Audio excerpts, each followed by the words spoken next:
এখন বাজে 3:56। সকাল থেকে কোনো রকম কোনো কিছু করতে পারিনি, কোনো ফোন করতে পারিনি। আমার ফোনে অ্যাকচুয়ালি ব্যালেন্সও নেই। সকালবেলা 8:30 নাগাদ আমার মেয়েকে রাস্তায় একটা ডগ এমন বিচ্ছিরিভাবে কামড়েছে পায়ে, রক্তে ভেসে যাচ্ছে। মানে তখন আমাকে মেয়ে ফোন করছে, বলছে মা তুমি আসো আমাকে নিয়ে যাও।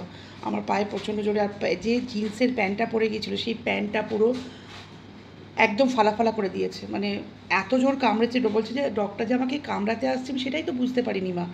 আমি ভেবেছি আমার কাছে যেমন প্রত্যেকটা ডগ আসে তেমন আসছে, ও শুকবে, ও এসে একদম ডিরেক্টলি ঘপাত করে পায়ে কামড়ে দিয়েছে। আর কামড়েছে পায়ের মাসেলটাকে ছাড়ছে না কোনোভাবে, কামড়ে ধরে রয়েছে ওরমভাবে। ভাবুন একটা ডগ যদি ওভাবে কামড়ায় পায়ের মধ্যে, মানে ঠান্ডার সময় আর একটু যদি টানাটানি করতো পা থেকে মাংস খুলে নিতে পারতো।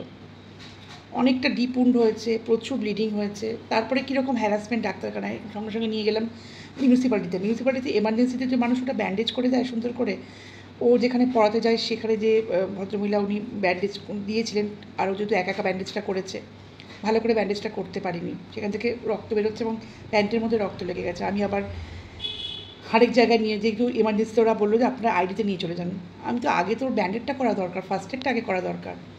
যাই হোক ওখানে নিয়ে গিয়ে ভালো করে ফার্স্ট এড একটা আলাদা জায়গায় নিয়ে গিয়ে আমি আলাদা একটা মেডিসিনের দোকানে নিয়ে গিয়ে ফার্স্ট এড করালাম। ওখানে গিয়ে আমি টেট ব্যাগটাও দেওয়ার পর আমি এখানে এসে যখন জানতে পারলাম, বললো যে আপনাকে ওই পেপারটা নিয়ে আসতে হবে, নাহলে আমরা কোনো ইঞ্জেকশন দিতে পারবো, নাহলে আপনি আইডি চলে যান। কতটা হ্যারাসমেন্ট! আবার আইডি গেলাম, আইডিতে গিয়ে বললো আপনাকে ওই পেপারটা নিয়ে আসতে হবে। আমার বাড়ির দোকান থেকে অনেকটা দূর, আইডির কাছে তো অ্যাটলিস্ট ওই ডকুমেন্টটা থাকবে, আইডি থেকে যে ইঞ্জেকশন দেওয়া হয়েছে 2023 ওকে যে ইঞ্জেকশন দেওয়া হয়েছে। আর ওই জিনিসটা একবারই দেওয়া হয়, যে জায়গাটা কামড়া সেই জায়গাটা দেয়, লাইফ টাইম একবার নিলেই হয়ে। আমাদের দমদম মিউনিসিপ্যালিটি থেকে বেরিয়ে সোজা আইডির পথে, তো যেতে তো সময় লাগে, মোটামুটি ঘন্টাখানেক তো সময় লাগবে। ও আর ওর ফ্রেন্ড ছিল, বেস্ট ফ্রেন্ড ছিল। তো এবার আমরা তিনজনে মিলে গেলাম, কিন্তু ওখানে গিয়েও সেই হতাশ হয়ে আমাদেরকে ফিরতে হলো। এত যদি আমাদের সরকারি জায়গায় গিয়ে হতাশ হতে হয় বারবার, এবং সরকারি জায়গায় যদি কোনো নথি না থাকে তাহলে সেই মানে কি দরকার, মানে কম্পিউটার আমরা তো উন্নত হয়েছি কেন, একটা নথি যদি আমাকে সঙ্গে করে ক্যারি করতে হবে সব সময়। আর ইনস্ট্যান্ট কোনো অ্যাক্সিডেন্টালি যদি এরকম কোনো ঘটনা ঘটে, আমি তো তখন সেই মানসিক স্টেটে থাকবো না যে সঙ্গে করে আমি নথিটাকে ক্যারি করব যে আমার মেয়ের এত সালে এই ইঞ্জেকশনটা অলরেডি করা হয়ে গেছে। গিয়ে এতক্ষণ দাঁড়িয়ে লাইন দিলাম, সমস্ত প্রসিডিওর করলাম, করার পর গিয়ে আমাকে ডক্টর বললেন যে না, আপনি আদারওয়াইজ আপনাকে পুরো ভ্যাকসিনটাই নিতে হবে 4টে, যেটা কিনা মেইন ভ্যাকসিন, যেটা কিনা ওই ক্ষতস্থানটায় দেয় এবং সেটার ভীষণ সাইড এফেক্ট আছে।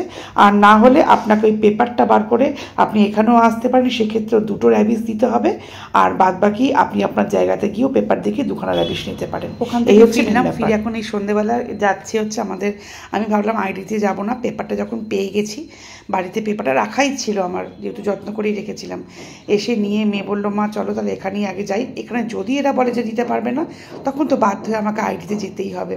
তো চলুন, ও টোটো বুক করেছে। তো পাটায় হাঁটতে না ওর খুব কষ্ট হচ্ছে, অ্যাকচুয়ালি মার্সেলটা না ওর মাঝে ক্ল্যান্দ হচ্ছে, আর পাটা বেঁকে যাচ্ছে মাঝে। তো এখান থেকে একটা টোটো বুক করে গেলাম, বেশিক্ষণ সময় লাগলো না, যদিও যেতে যেটুকু সময় যেতে আসতে মানে যেটুকু সময় লেগেছে গেলাম, এবং সঙ্গেই ওখানে কাজ হয়ে গেছে। আর সন্ধ্যেবেলাটা বাই গড গ্রেস ফাঁকা ছিল, একদমই ফাঁকা ছিল। তো যাওয়ার সঙ্গে ইঞ্জেকশনটা করে দিয়েছিলেন উনি, কোনোরকম উনি বললেন 2টোই দিতে হবে। যাই হোক ভালোই হলো। এই জাস্ট ফিরলাম, মেয়েকে র্যাবিশাটে ফার্স্ট ডোজ যেটা পড়লো সেটা দিয়ে ফিরলাম। ওই পেপারটা আমরা পেয়েছি, যেটা পেপারটা 2023-এর 29 অক্টোবরের ওই যে ইঞ্জেকশনটা দেয় বেসিক্যালি, ওই যে রতাঙ্ক রোগের যে ইঞ্জেকশনটা, সেটা লাইফ টাইমে একবার নিলেই হয়, যেটা আমাদের আইডিতে বলেছিল 2023-এ। তো ওইটা ওকে দিয়ে আসা মানে দেওয়া হলো আর কি। তো দেওয়া হয়েছিল।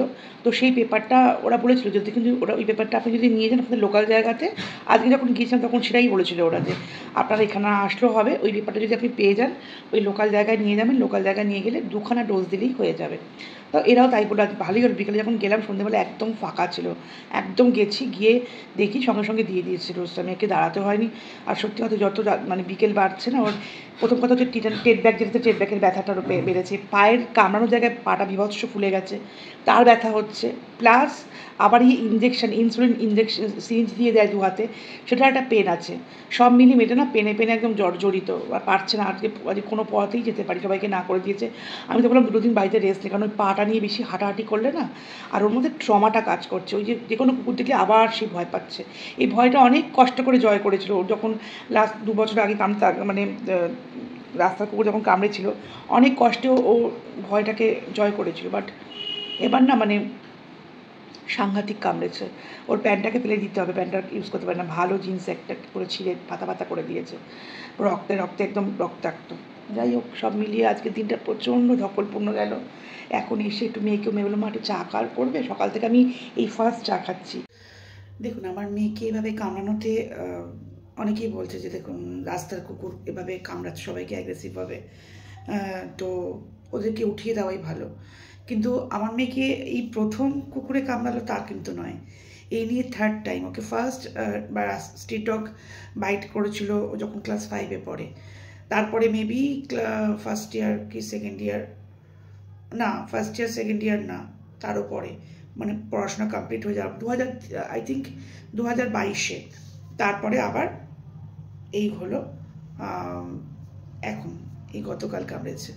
তো আমি এটাই বলতে চাই, দেখুন ডগেদের যে টেম্পারমেন্ট বা ডগেদের যে মেন্টালিটি, ওদের যে মানে কি বলবো থিওরি, সেটা মানুষের সাথে মিলবে না।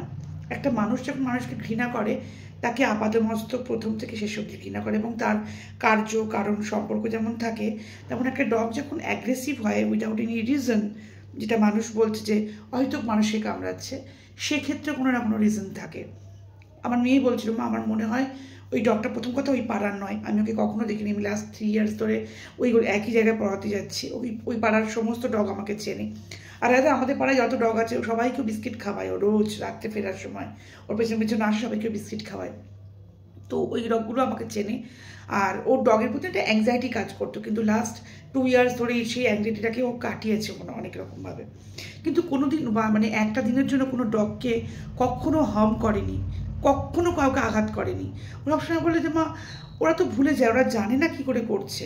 কিন্তু হ্যাঁ, হয়তো এটার সাথেই কামড়ানোর সাথে ওদের অতীতের কোনো ঘটনা ইনক্লুডিং আছে, যেটাতে ওরাও ট্রমাটাইজড হয়ে আছে। একটা ডগ যখন একটা বাইকের পেছনে ছোটে, নিশ্চয়ই তার কোনো কারণ আছে, সেই বাইকে হয়তো তার কেউ প্রিয়জনকে ধাক্কা দিয়ে মেরে ফেলেছে। তো সেরকম মেয়ে বললো, মা ওই ডগটা রাস্তায় ওই অন্য পাড়া থেকে পাড়া আসছে, এই পাড়ার ডগেরা ওকে কামড়েছে, এবং এখানে একজন ময়লা নিতে আসেন একজন ভদ্রলোক, উনিও বোধহয় ওকে তাড়া করেছেন, যেহেতু ওকে দেখে চিল্লেছে, এবং সবার রাগটা যখন বাবানকে দেখেছে ওখানে, ও তার ওপর গিয়ে দিয়ে দিয়েছে। সেখানে তো আমি ডগটাকে সেভাবে দিতে পারবো না, ও নিজেই অ্যাংজাইটি হয়েছে বলে আমি একটু বুঝিনি যে আমাকে সে কামড়াবে। আমি ভাবছি আমার কাছে আসছে শুকতে, কারণ আমার গায়ে অলরেডি ডগে গন্ধ থাকে, আমাকে শুকতে আসছে, কিন্তু ও কাছে এসে সোজা ঘপ করে আমার পাটাকে কামড়ে ধরেছে, এবং কামড়ে অনেকক্ষণ রেখেছিল, ছাড়ছিল না। এবার ও অনেক চিৎকার করেছে, কেউ আসেনি, কেউ শোনেনি বা কেউ আসেনি জানি না। তারপরে বাধ্য যখন ও টানাটানি করাতে ওর প্যান্টটাকে ধরেছে, তখন প্যান্টটাকে যেই ধরেছে, জিন্সের প্যান্ট নতুন একদম, মানে বেশি দিন হয়নি, ওটাকে পুরো ছিন্ন করে ছেঁড়ার পর ও তাকে ছেড়েছে। তো এই মতো অবস্থা আমার কী করা উচিত? ডগটাকে কি মেরে ফেলা উচিত? যেটা একদমই উচিত না। ও হয়তো এটা মনেও রাখবে না, পরবর্তীকালে দেখলে হয়তো মনেও রাখবে না, কিন্তু ডগটা কোনো অসুস্থ ডগ নয় বা পাগলা ডগ নয়, তাহলে তো নিশ্চয়ই কোথাও খবর থাকে, সে ব্যবস্থা, তাকে সুস্থ করার ব্যবস্থা করতে হতো।